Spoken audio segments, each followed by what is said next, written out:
it's magical. Yeah, I know that. You've probably heard people say that and make those claims before about things, but I'm telling you the truth. This is a magical library. Let me explain. So basically, I came in it once when no one was in it, and they keep it open 24 hours a day, but there's no staff in it after I think 6 o'clock. But this was like midnight, so it was empty. Okay. And I sat down and turned the lamp on and started to study because I'd fallen behind a little bit with the studying. Okay. And I'll never forget it. Started hearing a rustling. Yeah, I started hearing a rustling sound in the corner. Now, obviously it's late and I start freaking myself out, as you would. You know, I'm like, oh god, what is that? I was watching horror films as well, like earlier in the day. So I was like, oh no, this is not good. Anyway, don't lie. Anyway, turns out. Anyway, I just thought suddenly, oh, I know what that is. It's the school cat. His name is Lawrence, and he is quite shy, and he always tries to get into different corners and stuff. You know what cats are like. So I'm thinking, oh, it's just Lawrence. Yeah, this is obviously what Lawrence does. He comes in the library when no one's about. So I'm walking up to the corner, right, and I'm like, Lawrence, here, kitty. Anyway, I get closer to this, like, it's like a curtain, the bottom of a curtain, by this pile of books, and I lift it up, right, and all I see is a book lying flat. Anyway, so I start looking behind the chairs and seeing if Lawrence has moved somewhere, you know, like he's running, and then at least I can see that it was him and I can be okay, then, you know. But there's nothing there. There's nothing at all. So I go back to the spot and look at it, and again it's just that book there next to a pile of books, and with the curtain moved out of the way, and I'm like, okay, that's freaking me right out. I'm thinking maybe it's a poltergeist or something. You know what I mean? Maybe it's some kind of ghost. But after all, there's nothing I can do about it, so I get some bravery and I go back and I sit down and carry on studying, but I'm looking, okay, looking everywhere. I'm looking. Anyway,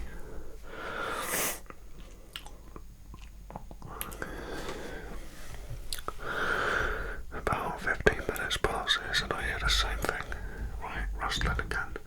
So this time I bolt right over there. I've got my torch on my camera and I'm just like, boom, right, and I'm like, there's just a book there, just a book, nothing else. Same thing, run round, nothing. Anyway, sit back down, carry on working, and I'd say probably about 20 minutes passes again. And this time, I hear a rustling, but then I see something run across the floor, about the size of a cat. And it's a shadow, and I'm like, whoa. Right, so I'm like, boom, torch, trying to think, right? And I go into the other corner where there's a bit of a rustling sound. I look down and it's the same book that was in the other corner. I go and check and that book is gone. So it is the same book. Quite a distinct book. It was like blue with like purple patterns on it. So I'm like, okay. Anyway, I decide to pick this book up and take it back to my desk, and I put it down and I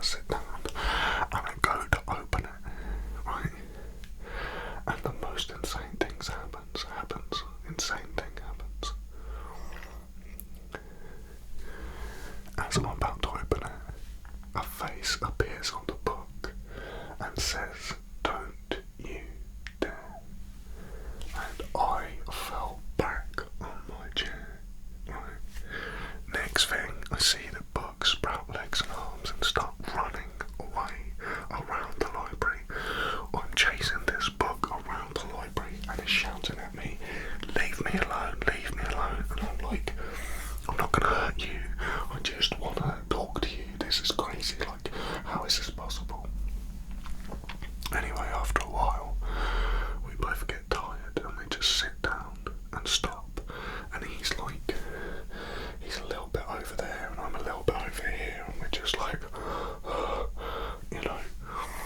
So I'm like, "So, look, this is pointless. Like, what are you? How is this possible?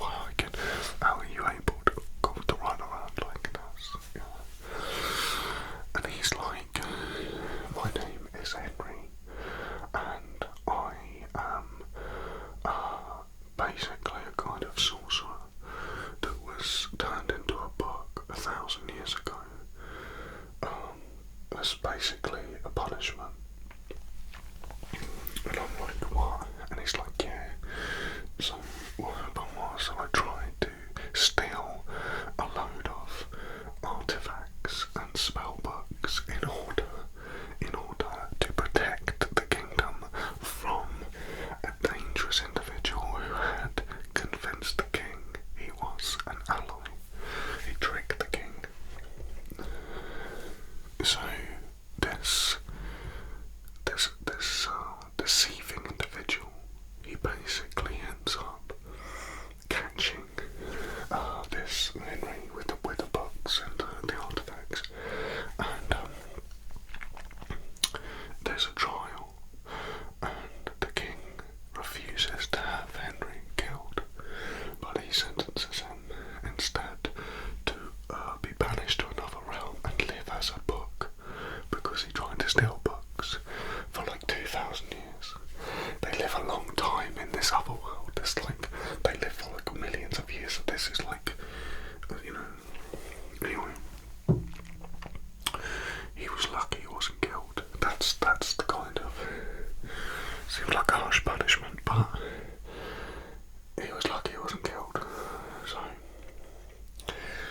this whole time Henry's been basically trying to learn as much as he can and try and speak to people like me about getting new books brought in from other parts of the world that might unlock the key for him to return and save the kingdom from this deceiver.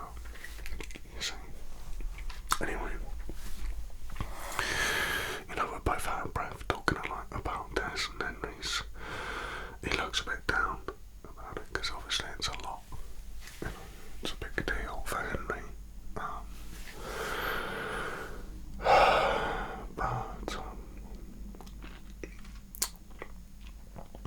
so basically, Henry says to me, "Look, what do you think about helping me with this?" No, I'm just like, I'm down. You know, I don't know this guy's stories, legitimate. All I know is I'm talking to a real book that's alive. So I'm just like, okay, you know, this is definitely the most exciting thing that's happened to me. And so I'm like, okay, what do you need? Henry's like, gives me this list of countries that he wants me to go to. Right? And I'm like, look, I can't afford to travel to all these places. Like, you know, I'm a student. Like, you know, I can't afford this. And Henry's like, no, I'll pay. And I'm like, what? How? And he's like, I've got like money stashed away. People have like donated to me, and they put it in this safety deposit box.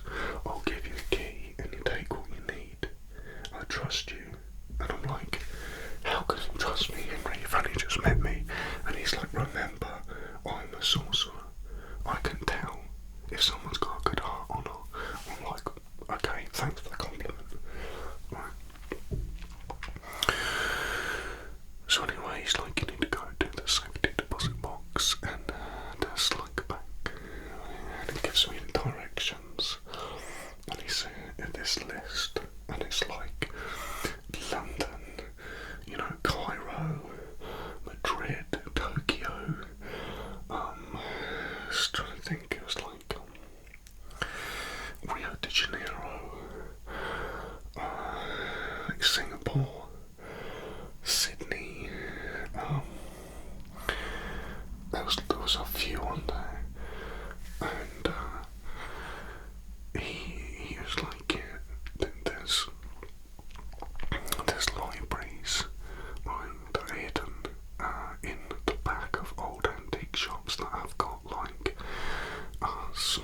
like small libraries. They're like, you know, a cupboard, and they're marked, and they're hidden. They're not on show, and you need to convince the owner to let you see them. Okay, and then to buy them. And again, you know, we can work out how much you're gonna need for that. So just take a load of money with you and then put it in your bank, and then, you know, I mean, there's loads of money in this safety deposit box. It's got like diamonds in it, gold. It's like millions and millions. It's massive safety, but it's not like this little one. It's like this big. It's almost like a little vault. Just, yeah, people have donated over the years to him. So anyway, he's like, okay, I need you to basically put a lump of that in your bank account, and then just pay these people whatever they want for these books, right? Because he needs to get out of here. You know, there's no skin off his nose. It's not even his money. It's just donations. Yeah, because like, you know, people have donated him because he's a talking book, and they believe the story, and his story is true. So it's kind of like, you know, it's a win-win for him. He's just trying to get back, but he's providing a magical experience to people in return, you know. Anyway, so he's like, you need to get these books, and then you need to get them back to me. And I'm like, okay, that sounds like really relatively simple. And he's like, well, there is a slight catch. And I'm like, okay, what's that? Basically, he said that there are others looking for these books, right? And they might try and kill me. And I'm like, oh. So now I'm like, but he said this what swung it for me, yeah. He said, okay, you do this for me to the point where I can get back to my kingdom, and I will turn you into a sorcerer. And I was like, what? And he went, yep. You'll still have to practice magic, but you'll have the ability to cast spells.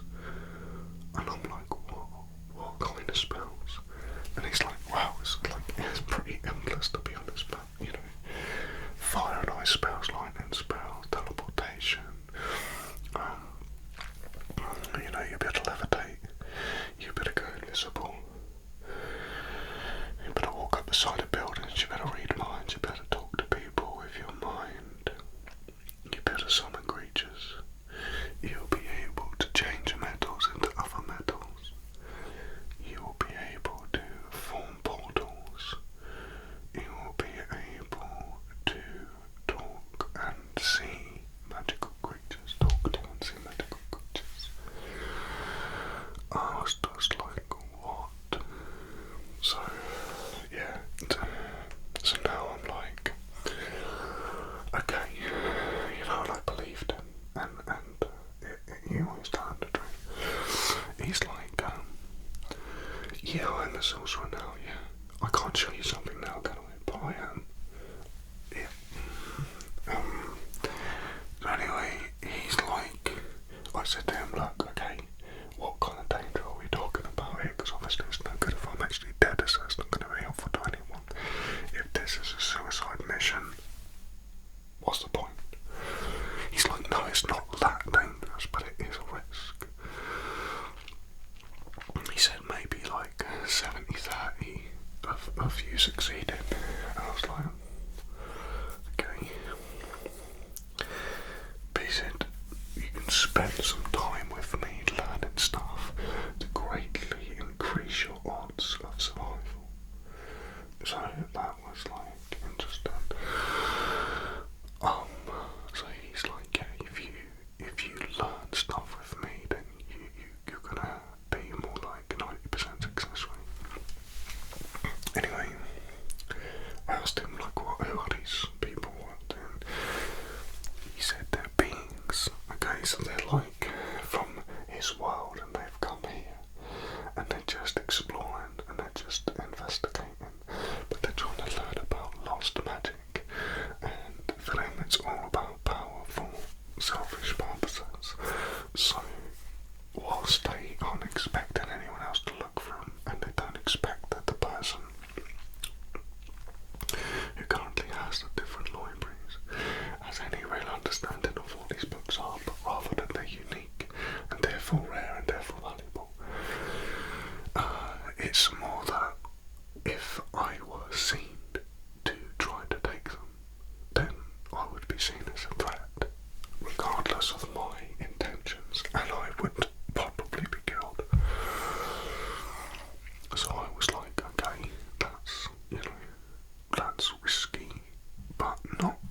it's not like they know about me. Okay.